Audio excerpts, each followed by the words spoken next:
"You're too late," he said as the door opened. "I already know who you are to me." The words hit harder than any bullet I'd ever dodged. For a second, just one, I froze on the threshold, letting the wind off the ridge chill the sweat gathering at the base of my neck. He shouldn't have opened the door himself. That was the first warning. The second? His eyes didn't widen in confusion or irritation. They narrowed, like a predator recognizing the scent of something it had been waiting for. Enos Reynart, 34, private security tycoon, suspected alpha of a rogue underground pack. No confirmed shifts, no confirmed crimes, just whispers. Now he stood barefoot in a dark linen suit, lean and unbothered, with the same ease as a man greeting an old friend, or a ticking bomb. I forced a polite smile. "Mr. Reynart, I'm Jules Mori, from Vanth Security Consulting." I reached for the handshake that protocol required. He didn't take it. Instead, he leaned in slightly and inhaled. God. He actually sniffed me. Then came the smirk. "You have a nice scent," he said, voice dipped in velvet and smoke, almost too familiar for a stranger. My stomach dropped. Shit. That wasn't in the briefing. His gaze didn't waver. I held mine, resisting the urge to wipe my palms on my slacks. "I take it the agency sent their best," he added smoothly, stepping aside. "Come in, Jules." I stepped inside. The air was warm, wood smoke, sage and something else. Not cologne, not synthetic, animal, clean and wild. Something that clawed at the back of my senses like a memory I'd never lived. The house was carved into the mountain like it belonged there. Glass walls looked out over the pines. The floor beneath my shoes was polished stone, but still warm, as if the building itself was alive. "Nice place," I said, scanning automatically for exits, cameras, choke points. "Very secure, that's the idea." Enos closed the door behind me with a soft click. "Would you like something to drink? Coffee? Tea? Your heart sounds like it could use both." I flinched. He smiled. "Damn it. Keep it cool, Jules. You've done this a dozen times. Just because he's hot and a possible alpha doesn't mean he knows who you are, even if he feels like he does." "I'll take water, thanks," I said, following him into the main room. Had too much coffee on the drive up. He moved like he knew the floor would never creak beneath him. Silent, easy. But there was something in the line of his shoulders, tension, like he was always listening. He poured the water himself. No staff appeared. Odd for a man of his status. Or maybe not odd at all, if the rumors were true. If the people who worked here were loyal for reasons stronger than paychecks. "So," he said, handing me the glass, "they send you to test my walls?" "Among other things. We specialize in risk assessment, physical and cyber, internal vulnerabilities." "Oh, I'm full of vulnerabilities," he said dryly. "Ask anyone." The way he looked at me when he said it. "Nope, not going there. Focus." I cleared my throat. "Our review takes 2 weeks. If all goes well, I'll deliver a full report with recommendations. In the meantime, I'll need access to your systems, perimeter layout, and your internal security logs." "Of course," he said, but he didn't look at the tablet I handed him. He just kept watching me. "Your posture's too perfect," he said finally. "You move like someone who used to wear a uniform." "Military?" "Something like that." You're also not blinking much. Trying to hide the fact that I make you nervous?" "I'm not nervous, that's a shame." I choked on my water. His grin widened, but it never touched his eyes. "I've had a long day," I said, trying to recenter. "If it's all the same to you, I'd like to get started tomorrow morning. Maybe a quick tour. Then I can settle into the guest accommodations?" "Guest accommodations?" he echoed, amused. "You're assuming I've prepared a separate room for you." My spine straightened. Had they miscommunicated? The mission file said. I mean, that's standard. "You'll be staying in the East Wing. Upstairs, second door on the left." He turned and walked away, but his voice floated behind him. "You'll find it cozy." I stood alone in the echo of his footsteps. He knew. He didn't say it, not outright. But every look, every word, dripped with implication. He didn't need confirmation. He was just waiting to see what I would do next. I wasn't sure what was worse, that he knew who I was, or that I didn't know what I was anymore. The East Wing was too quiet. No hum of air conditioning. No footsteps. Just the soft creak of the wooden stairs under my weight, and the distant hush of trees swaying beyond the glass walls. The room Enos had assigned me was minimalist but elegant. Pale stone, steel fixtures, and soft charcoal linens. One wall was entirely glass, framing the pine forest like a living painting.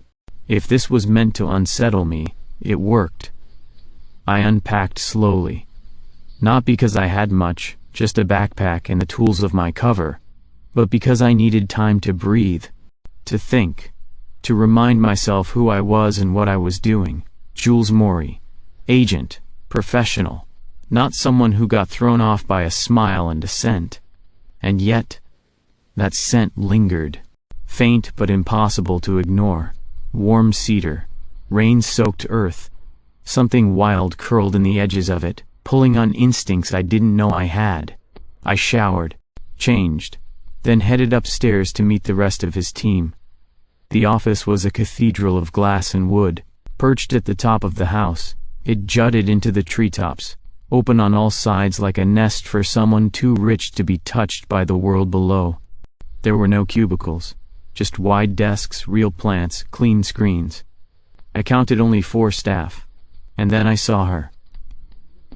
A woman stood near the windows, dressed in slate gray slacks and a sleeveless top. Sharp cheekbones, dark hair pulled into a perfect knot, and eyes, God, those eyes, pale like frost but burning. She didn't speak when I approached, didn't even smile. She simply held up a small white placard. New meat? I blinked. I guess you could say that. She flipped the card. Try not to smell so nervous. It leaks. My throat tightened. Do you always greet guests like this? She shrugged, flipped another card. Only the ones who pretend they're guests. I stared at her. That stare didn't waver. Are you mute? She nodded once. And you're his assistant? Another flip, his conscience. Some days, the corner of my mouth twitched despite myself. Before I could respond, I heard footsteps behind me. I didn't need to turn to know who it was. The hair on my arms rose before he spoke. You've met Mara, Enos said from behind me. She's blunt. Don't take it personally. She doesn't give me much choice. He laughed, low, amused, and came to stand beside me. Too close. Too warm. She doesn't like liars, he murmured, watching the treetops sway. And she always knows. She's not the only one, I said before I could stop myself. His head tilted toward me, interest sharp in his eyes. No? I turned slightly, meeting his gaze. You're playing a game. I am, he agreed. But not the one you think. The air between us thickened. Something inside me tensed, fight or flight, or something stranger. His presence pressed in, electric and silent. I get the feeling, I said carefully, that people don't usually question you. Oh, they question me all the time. He smiled, but it didn't reach his eyes. Just not out loud. Why's that? They know I'd hear it anyway. I didn't answer. I couldn't, because in that moment, he leaned in just slightly. Not enough to touch, but enough that the scent of him broke past all my mental armor. That scent again. Warm fur, pine, rain, smoke. It pulled something out of me, something ancient, involuntary. A shiver danced down my spine. He noticed. Of course he did. You're shaking, he said, voice quiet. Am I making you uncomfortable, Jules? I forced myself to look away, toward the window. Just cold air. But you're sweating, he murmured. Strange combination. Maybe I'm sick. Maybe you're lying. I clenched my fists behind my back. This wasn't part of the assignment. This wasn't part of anything. I was supposed to observe, report, maintain distance, not feel like I was about to come undone every time he stood near me. Not wonder why my skin burned hotter under his eyes. Not wonder, fearfully, stupidly, desperately, What would happen if he touched me? The word formed like a drop of ink in water. Mate. I shoved it down. No fever, he said, still watching me. But definitely flushed. I'm fine. You keep saying that. We stood in silence. Mara watched us from the other side of the office, eyes narrowed slightly, as if she were reading something I couldn't see. Then she held up a new card. You're both terrible at pretending. The clock blinked 2:17 a.m. Sleep refused to come. My muscles ached from holding tension all day, and my mind wouldn't shut off. Every glance, every word from Enos played on repeat behind my eyelids. His voice, his scent, the way he looked at me like he was waiting for something inevitable. I threw on a hoodie and padded barefoot through the halls. The house creaked in gentle rhythms, like it was exhaling in the dark. I didn't intend to find the kitchen, but that's where I ended up. It was dimly lit by under-cabinet lights, a soft amber glow reflecting off steel and stone. The kettle on the stove was just starting to rumble. The room smelled like mint and smoke. He was already there. Enos stood by the counter in a loose dark robe, hair tousled like he'd been sleeping or trying to. One hand rested on the marble, the other cradled the mug. He didn't look surprised to see me. Couldn't sleep? He asked, voice still rough with night. I hovered in the doorway. Something like that. He nodded, eyes flicking down to my bare feet, then back up. The house hums at night. Some people find it comforting, others don't. It hums, I echoed, stepping in. Old stone.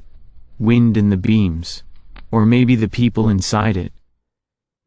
I wasn't sure how to respond to that. He turned off the kettle before it whistled and poured 2 mugs without asking. The scent of chamomile and something deeper, anise, filled the space between us. You always drink tea at 2 a.m.? I asked, trying to keep my tone dry. Only when I know I won't be alone. He handed me the mug, fingers brushing mine, just barely. Still, my skin prickled like he'd burned me. I took a sip to distract myself. It was hot, sweet, calming. Been, if not for the man watching me over the rim of. You ever feel like your body knows something before your mind catches up? He asked suddenly, voice low. I stiffened. That sounds vaguely ominous. He chuckled. Doesn't have to be. Sometimes instincts are just truth in a language we forgot how to read.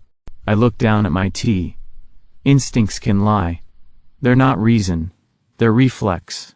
Sometimes, he allowed. But sometimes, they're just scars you haven't noticed yet. I glanced up sharply. Scars? I asked. He didn't answer right away. Just watched the steam curl from his cup. Not all wounds break the skin, he said finally. You ever carry something invisible so long, it starts to shape how you breathe? The room seemed to press inward, like the walls were listening. I tried to answer. Couldn't. Swallowed. Then, against my better judgment, my mind opened the door I'd kept locked. Flashback, concrete, the smell of blood and metal in the rain. My partner Reed falling back, eyes wide, shocked like he hadn't expected it. Like I should have covered him. Too late, orders were wrong, I followed them anyway. And he was right. I blinked back to the present. Enos was watching me. His expression had changed. Not smug, not playful, just quiet, open. You've been carrying someone else's ghost, he said softly. I can see it in the way you hold your shoulders. I didn't reply. I couldn't. The silence between us thickened. Not uncomfortable, but close, heavy with things we weren't saying. He took a slow step forward, then another. I should have moved. I didn't. He stopped just short of touching me, close enough that our breath mingled in the warm air. You're not afraid of me, he said, almost a whisper. You're afraid of what you feel near me. I don't feel anything, I lied. He smiled, sadly, knowingly. You do. You just don't know what to name it yet. My heart hammered. So close, too close. But he didn't touch me, and I didn't ask him to. Instead, he turned and walked away, leaving his untouched tea on the counter.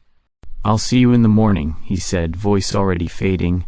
I stood there long after he was gone, marked, but not by hands. The note was waiting for me on my pillow. White cardstock, neat handwriting in black ink, no flourish, no signature. I stood there staring at it like it might catch fire if I blinked. Mara, it had to be her.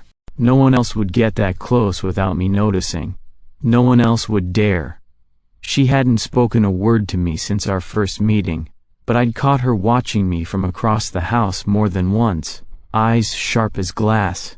She wasn't just an assistant, she was a sentinel, a mirror, and somehow she saw through every mask I wore. I crumpled the note, shoved it in the back of the drawer, and tried not to feel like it had pierced my ribs. Later that night, I sat on the edge of my bed with the encrypted comm device in my palm, hesitating. They told me to report in every 72 hours. It had been 96. The temptation to say nothing was louder than I expected, but I tapped the screen anyway, opening the channel. The holographic interface flickered to life. A secure voice link initiated with a hiss of static, followed by the clipped, ice-dry tone of Director Harlan. Status, Mori. I swallowed. Embedded. Subject remains aware but unprovoked. No proof of illegal pack activity. Yet. You're behind schedule. I'm establishing rapport. You said yourself he's cautious. And you're emotional. The words hit like a slap. Sharp. Clean. I tried to keep my tone steady. I'm still operational. Still committed. You'd better be. If you're compromised, we will disavow. Do not make me clean up your mess, agent. I opened my mouth to respond, and heard a soft knock behind me. Shit. The door creaked open before I could hide the device.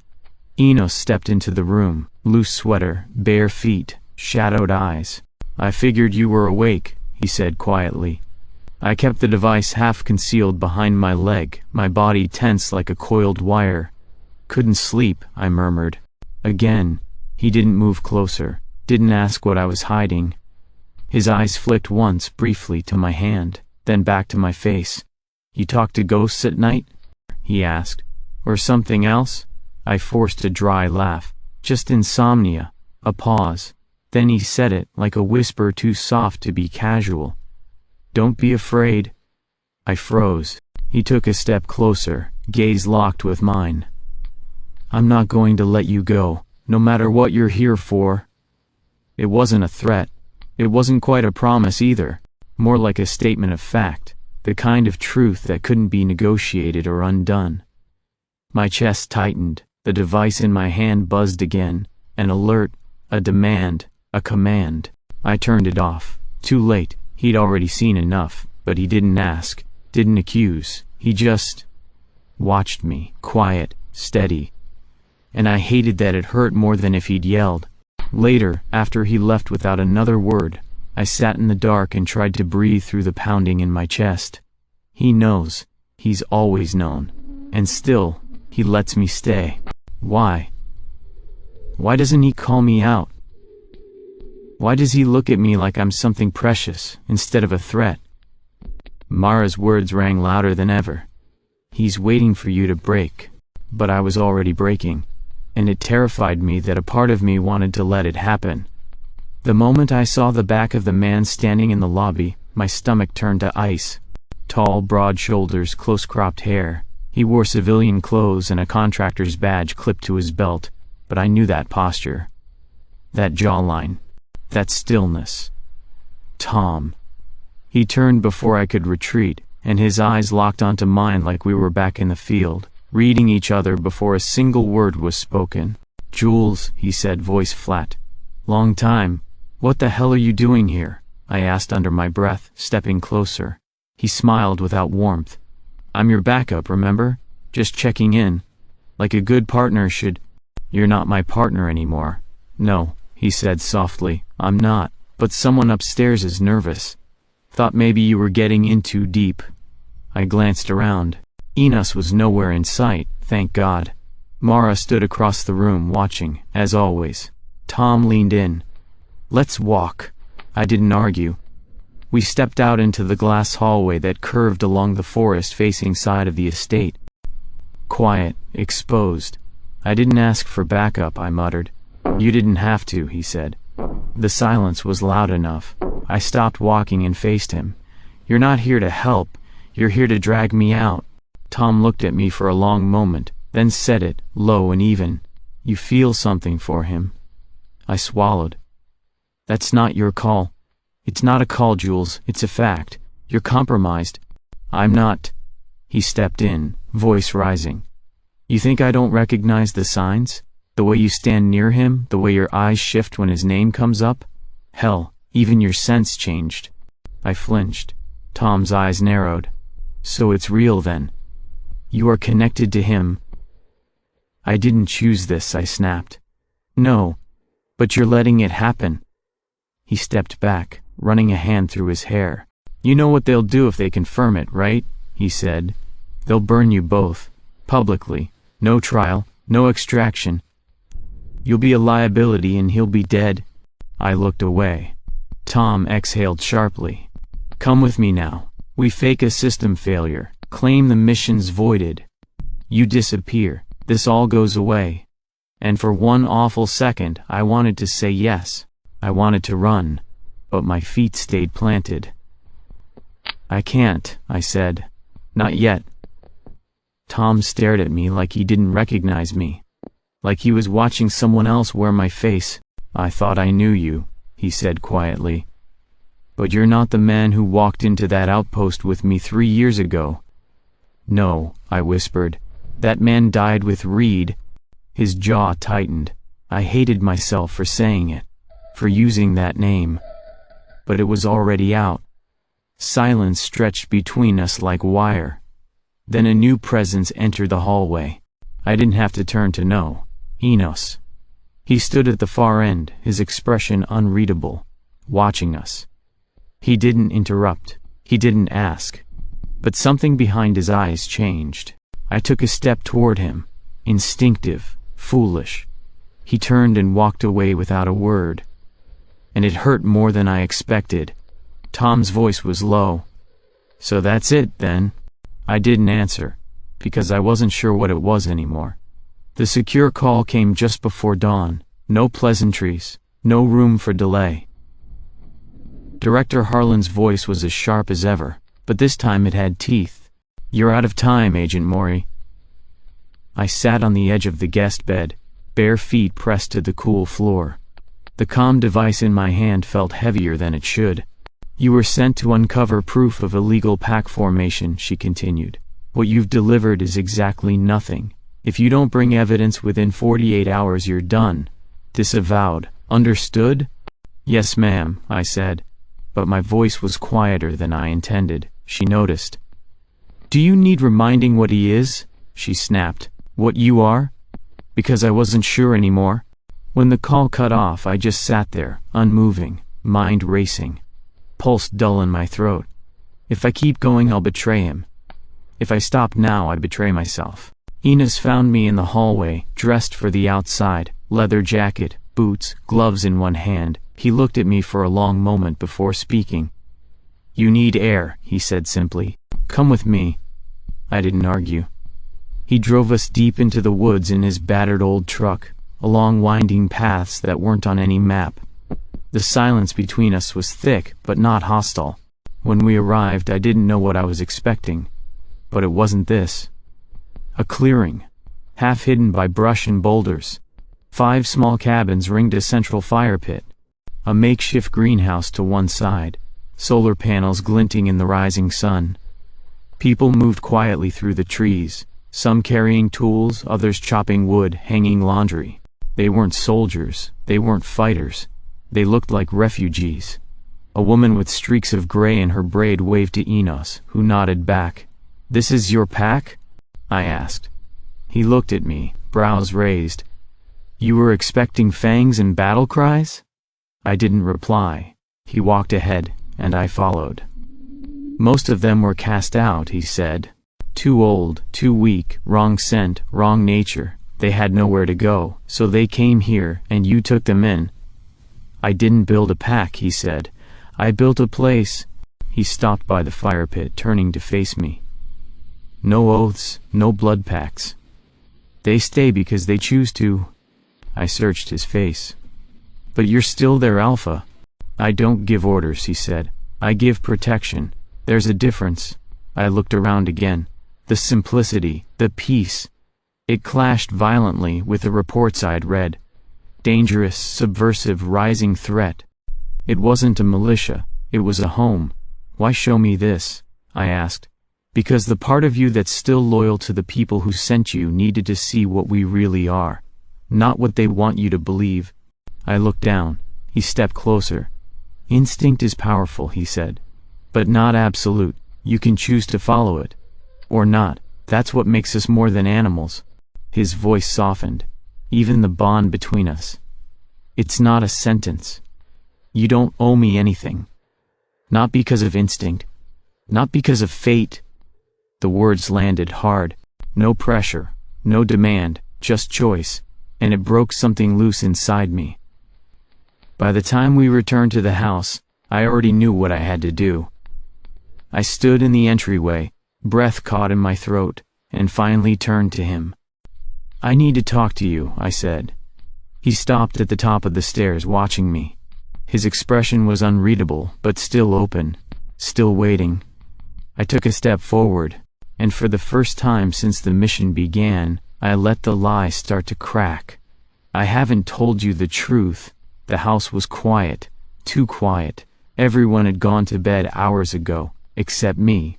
I stood in the hallway outside his study, one hand clenched in my pocket, the other pressed to the wood of the door. My heart thudded in my chest like it was trying to beat a hole through my ribs. There was still time to walk away, still time to pretend. But I didn't want to lie anymore. I knocked once and opened the door without waiting. Enos was there, sitting behind his desk in the half-dark, a single lamp casting amber light across the grain of the wood and the contours of his face. He didn't look surprised. He never did. I stepped inside and closed the door behind me. I need to tell you something, I said, voice low but steady. He didn't move, just tilted his head slightly, watching me like I was a storm he decided to let pass through him. I wasn't sent here to consult, I said. Not really. That was just the cover. No response. My throat was tight, but I forced the words out anyway. I work for a federal division that tracks werewolf activity. They suspected you were building an illegal pack, that you were dangerous. They sent me to infiltrate. Get proof. Bring you down. Still, he didn't speak. I lied to you, I continued. Every day. I watched you, reported on you. And I kept telling myself it was just a mission. That what I felt was a side effect. That none of this was real. I took a shaky breath. But it is real, and I can't pretend anymore. Silence stretched between us, long and brittle. He looked down at his hands, folded on the desk. The quiet was almost worse than if he'd yelled. Finally he spoke. I know. The words dropped into the room like stones into deep water. I blinked. You... What? I've known, he said calmly. Not from day one. But soon enough. You hesitated too much. You smelled like tension. And you were always listening harder than you let on. Then why? My voice cracked. Why didn't you say anything? He met my eyes. Because I didn't want you to go. My breath caught. I didn't keep you here because I trusted you, he said. I kept you here because I couldn't let you go. Because something in me, something old and instinctive, recognized something in you. And I wasn't ready to lose it. Even if it wasn't mine to keep. Tears burned behind my eyes before I could stop them. Then you should hate me, I whispered. I tried, he said. Didn't work. He stood slowly, walking around the desk. His movements were unhurried, as if he were giving me every chance to run. But I didn't move. Not this time. He stopped in front of me, not too close, just near enough that I could feel the warmth of him, steady and real. I'm not asking for forgiveness, I said. I don't deserve it. No, he agreed. But you deserve to be seen. And then, finally, he reached out. His hand touched my face, fingers feather light along my jaw. No heat, no claim, just presence. My body trembled, but not from fear. It felt like something inside me had been waiting for this, not for days or weeks, but years. like I'd been starving and hadn't known it until now. I leaned into his touch, and when he kissed me, it wasn't desperate, it was quiet, warm.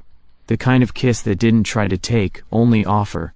I melted into it, into him, hands sliding to his waist, his palms on my back, grounding, anchoring.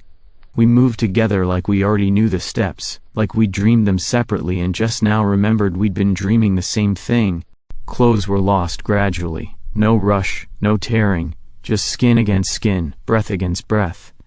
In his bed, with moonlight spilling through the tall windows and the scent of pine in the air, I let everything go. The guilt, the mission, the lies. And for the first time in years I let myself feel. When I woke, the dawn light was just starting to warm the room. He lay beside me, one arm draped loosely across my waist, breathing steady. I turned my head toward him, heart so full it ached. He didn't open his eyes, but he spoke, voice still husky with sleep. "You chose me, it wasn't a question." "Yes," I whispered. "I did, and I meant it." This time there was no lie in me. The message wasn't long, no encryption, no disguise. Just one line typed into the final transmission window. "Subject is not a threat. I stared at it for a long time before hitting send. No more reports, no more double meanings, no more pretending. It was over. The response came an hour later, colder than I expected even from Harlan. "You've gone rogue.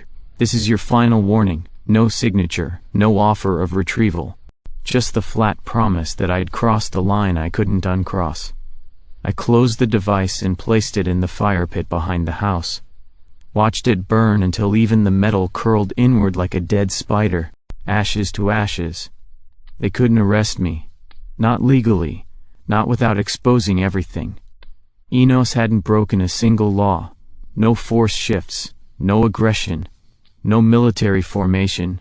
His pack wasn't a threat. It wasn't even officially a pack. And me? I hadn't stolen classified intel. I hadn't defected. I'd just stopped lying. And that made me dangerous.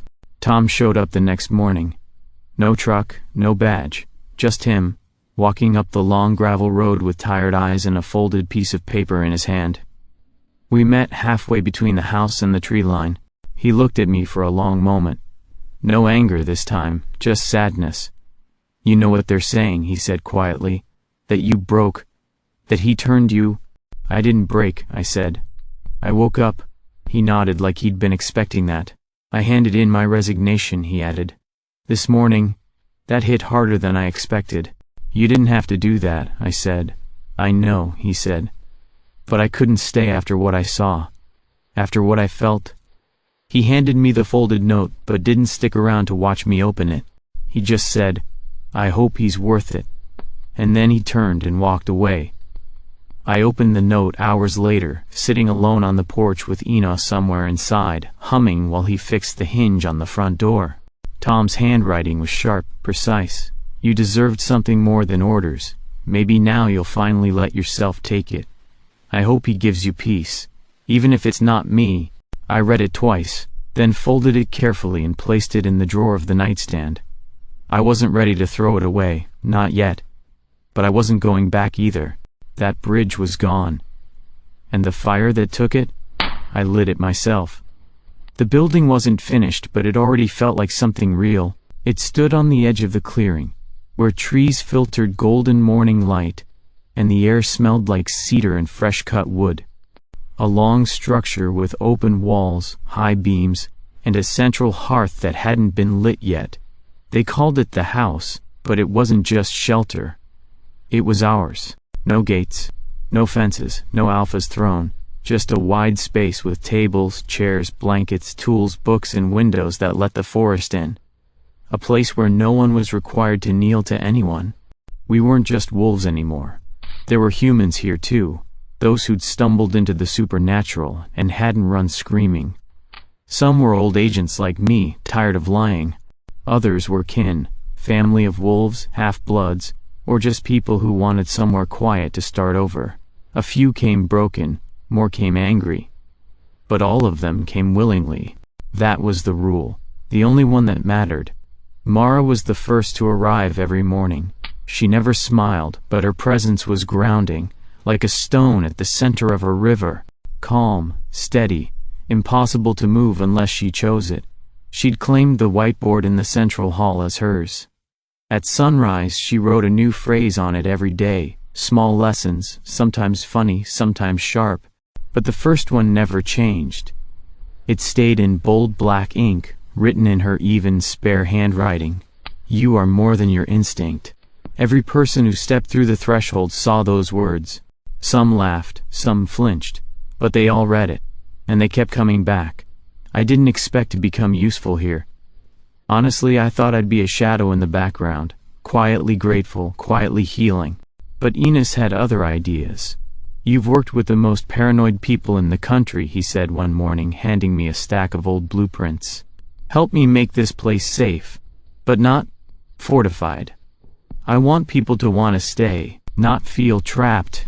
So I designed. I rewired old surveillance equipment into gentle perimeter alerts, audible chimes instead of alarms, sensors that respected privacy, cameras only on the outside, no hidden mics, no secrets. We even built a system of lights that flickered in color depending on who was near, green for friendlies, blue for new arrivals, yellow if someone stepped out alone for too long and hadn't checked back in. We called it the lantern system, not because it protected us from danger, but because it reminded us who was still in the dark. Enos worked with me. Every day, not as a leader, but as a partner. He took apart doors and rebuilt them. He planted trees where others might have laid concrete. He talked to people like they were old friends, even when they were broken. Especially then. And I watched him fall into his place, not as alpha by title, but alpha by presence. No claim, no command, just quiet gravity. And the others followed, not because they had to, but because he made them feel like they could choose to stay. I started feeling it too. Belonging, not as a mission, not as a prisoner to fate, but as a man finally building something instead of destroying it. People began coming to me for help with logistics, tech, communication with the outside world. I taught them how to make burner accounts that couldn't be traced, how to track patrols in the woods without stepping on trip lines. I stopped reporting and started protecting. One night I stood in the main hall, staring at Mara's words on the whiteboard. You are more than your instinct. Reflexes, orders, obedience, silence. But now I breathed deeper, chose slower, stayed longer. I heard footsteps behind me and didn't flinch. Enos stepped up beside me, arms crossed over his chest. You're still reading that? He asked. I smiled faintly. It still hits. She rewrote it 3 times, he murmured. At first it said, you are not your instinct, but she didn't like how it sounded. She was right to change it, I said. There's more strength in it now. He nodded. Then softly, so are you. I looked at him, and for the first time in my life I didn't look away. The roof of the house was still warm from the sun. We sat side by side, legs stretched out, backs resting against a wooden beam. Below us, the clearing was alive with quiet sounds, soft laughter, distant music, someone hammering something with enthusiasm and very little accuracy. Above us, the stars had just begun to emerge, one by one. The air smelled like wildflowers and pine. I let the silence settle between us, comfortable now, not something to fill, but something to share. Then I spoke. You forgave me too easily. Enos didn't look at me right away. He just exhaled, slow and thoughtful. Then, finally, he smiled. That small familiar curve of his mouth that never failed to make something in my chest ache. I didn't forgive you, he said. I blinked. You didn't? No, he said. I didn't need to. He turned to look at me now, eyes steady, voice even. You didn't betray me. You lied to survive. You stayed to feel. That's not something you need to be forgiven for. I swallowed. He reached over, fingers brushing mine, tentative, like always letting me decide if I wanted more. I just chose, he added softly. I chose you. Those 3 words unraveled something inside me I hadn't realized I was still holding together by force. I chose you. Not because of instinct, not because of fate, but because he wanted me, because he saw me. I leaned my head back and stared at the stars. My voice came out a little rough.